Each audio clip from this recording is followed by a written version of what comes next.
what's up? It's DSober17 here, and today I got another really cool video for you guys regarding the HTC One M9, and I got also some Galaxy S6 news. So first off, I would like to tell you guys that I am going to get the HTC One M9 over the Nexus 6, and now seeing it in person and stuff, I think it's really cool.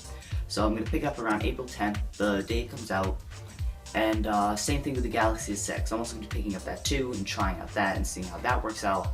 I mean, that's just a huge step in total opposite direction Samsung's been going in these past years.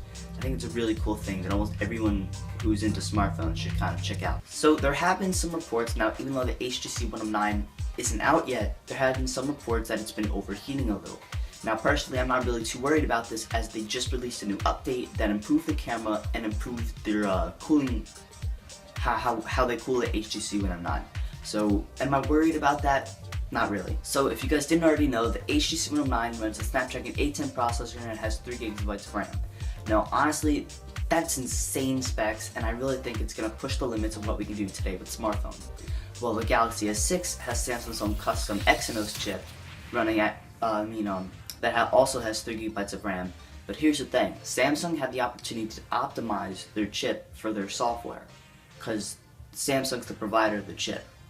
Well, HTC just has to pick up Snapdragon's chip and hope it runs well on their software. Honestly, everything should be alright, and the Snapdragon 810 is definitely fast enough for almost anything. But I think the Exynos chip may make the Samsung Galaxy S6 one of the fastest phones in the first half of 2015. That being said, both these phones are way better than anything we have right now. That means that the iPhone 5S I've been using is definitely going to be taking a big step up when I get this phone. I just can't wait to see the benchmark scores. I mean, I just imagine those are probably going to be off the charts. I've been looking at other phones, and so far nothing really appeals more to me than the HTC One M9. Honestly, I really don't like the Samsung Galaxy S6's software. Apparently they're not calling that TouchWiz anymore. I'm still going to refer to it as TouchWiz. So, I mean, I don't like TouchWiz. I can't put up with TouchWiz. And that's me. But I mean, if you guys like TouchWiz, this is probably going to be the best Samsung smartphone out right now. Now, that being said, the Galaxy S5 is going to get some pretty cool deals. So I mean, if you guys can see that for a really low price, I'd definitely pick that up because I think it is going to get Lollipop soon. That's another thing I really like, how fast the software updates are going to come out for the One M9. I'm not too sure about the Samsung Galaxy S6. I don't think they're too good at that.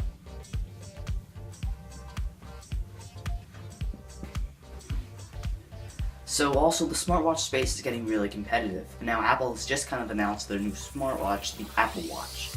So really, this watch is a little pricey for me, and there are a lot of other Android aware alternatives that I think I'm going to be picking up rather than the Apple Watch. So I mean, when I get my Android phone, obviously I'm not even going to be, that's not even going to be an option for the Apple Watch, and honestly that doesn't bother me one bit.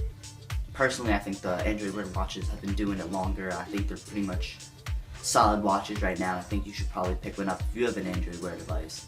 If you have an Android device. But yeah, personally I'm going to pick up the Moto 360 around when the second one comes out. So man, I'm going to pick up that for my HTC One M9, and I think those two are really going to go hand in hand together. So another deal breaker for me with the Apple Watch is just how pricey it is and what you get for it.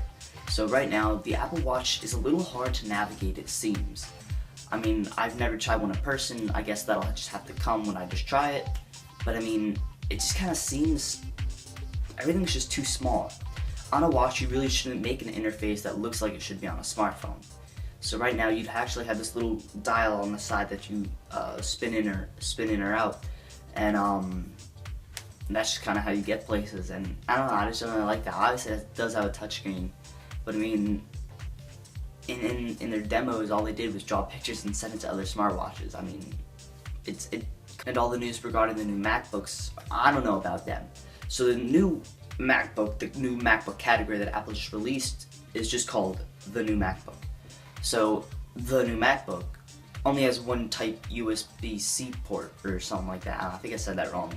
But yeah, it only has one of those ports, and that's a deal breaker. I mean, you can't plug really too much into that. I mean, if you want to charge it while having a USB hub on that, you're out of luck.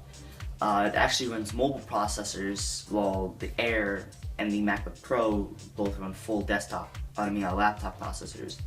So I mean that's another thing too. It's kind of underpowered for the price it goes for. I mean it goes for $1,300. With that money you could probably pick up the MacBook Pro that they just released. Speaking of the MacBook Pro, it only got 0.1 gigahertz increase for the processors. So I mean obviously nothing really should make you upgrade from the 2014 to the 2015.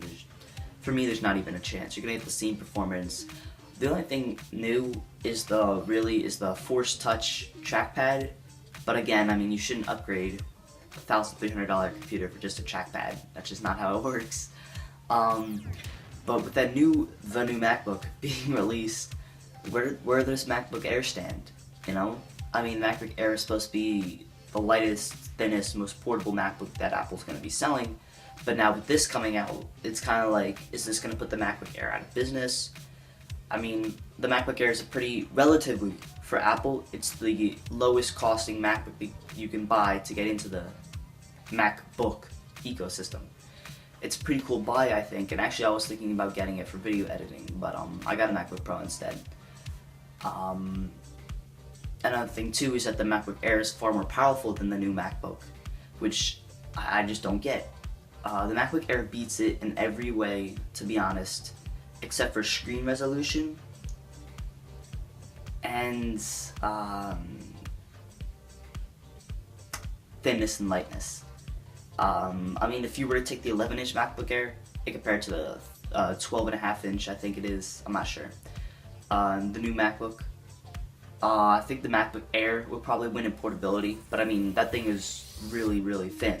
Really, like, it's way thinner than the MacBook Air. But I mean, now where does this put the MacBook Air? Now, honestly, I think that the MacBook Air is going to be more of an entry-level laptop. It's a very nice laptop, no doubt. And great buy if you guys got one. As always, guys, thank you for watching. This video comes to an end. As always, like, comment, and subscribe. I'll see you guys in the next video, and thumbs up for more content like this. It's actually a new thing I'm kind of trying out, where I give you guys some more news instead of more like just reviews, top 5s, and stuff like that. Just trying something new. Again, if you guys really like it, show support, hit the like button, comment down below, give me some feedback on this. If you guys didn't like it, leave a dislike, and tell me why you let that dislike.